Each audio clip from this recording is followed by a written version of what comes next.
my name is Holly True, and thank you for tuning in to this week's installment of the Reader Q&A. This week I had questions come through on Facebook and also in the comment feed in my blog. So first question comes from Jennifer Johnson, and she asks, what is your favorite wedding pose and why? Really, Jennifer, I don't have a favorite wedding pose. I look for interaction and emotion in my images and between my clients. So when I'm working with a client, I really don't have like a set number of poses or anything that I will do with them. I really look at them and see how they interact with each other and see what kinds of things they're doing. So if they're really touchy-feely, then I know that I can pose them differently than a couple that doesn't really like to do PDA. So really, it just kind of depends on my clients. I know a lot of times though, the clients that have sought me out like what they see on my website. So they kind of have an expectation of some of the things that we would offer to them. So in that, we really like to get scenery and things like that involved in the image so there's more of a story being told as opposed to just pictures of the client together. We do both, but in general, we really like to kind of get emotional, thought-provoking images that really showcase the relationship between the two clients and not really rely so much on a specific pose. So I hope that answers your question. Next question comes from Denise DeCarbo, and she asks, do you always shoot in manual? Meaning, do you ever use aperture or shutter mode? What would be an example of when someone might use aperture mode?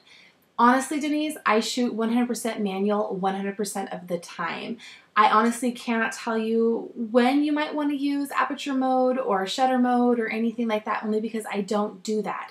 I like to control my image from start to finish. So I can go into it, take a test shot. Really, I can get my settings figured out pretty quickly because that's all I've done for 2 years now is shoot in manual. The great thing about manual is that you really are controlling it 100% of your image. You can control the shutter speed, you can control your f-stop, you can control your ISO, so you can make sure that you can keep that low enough that you're not going to get noise in your image or anything like that. So my suggestion is to really just practice. When initially, before I started shooting in manual, I was actually shooting in auto mode because I didn't know what else to do. I'm self-taught. I didn't go to school for photography. So forums and looked online. Google was like my best friend.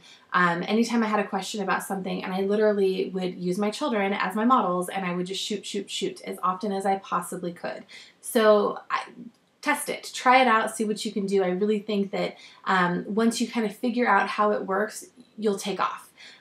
Lighting and everything involved in photography, it's really just playing with light. So if you can make sure that you have a good light source and use it to your advantage, shooting in manual really is such an amazing thing, and it saves me so much time in my editing process. So hope that helps. Last question actually came from my blog, and it came from Christy K, and she asks, my question for you is if I should get a blog or a website first. I don't have either one right now, and I just want to know where I should start. What did you get first? Help. Okay, so I had a website before I had a blog, but I really got my blog not too long after I got my website. I currently host my website through Showit. Showit is amazing, totally revolutionized my business, allowed me to take who I am as a person, as a creative mind, as a photographer, and showcase that on my website. I love that. I don't have to know code. I don't have to know any of those things. So for me, Showit has been an answer for so much of my marketing and my personality and reaching into my clients basically to bring them to me. Highly recommend having a website. Your website really is your online presence. I also do recommend that you have a blog. It doesn't mean that you necessarily have to spend money on a blog right away. I would spend personally my money on getting a website first. Blog will come with time. Blogs are conversation, so it doesn't have to be way crazy over the top and designed amazing.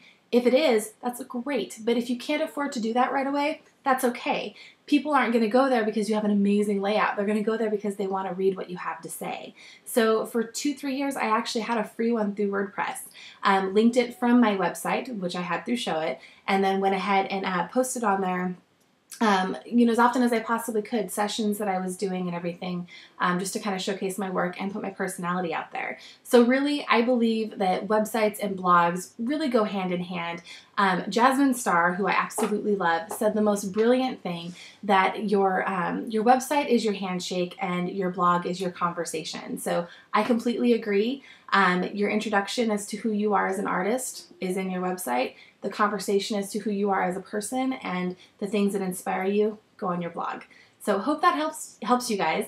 Thank you so much for this week's questions. I hope you guys tune in again next week. If you have any questions, please leave them in the comment box on my blog, or you can also post them on Facebook or email me at holli@hollitrue.com.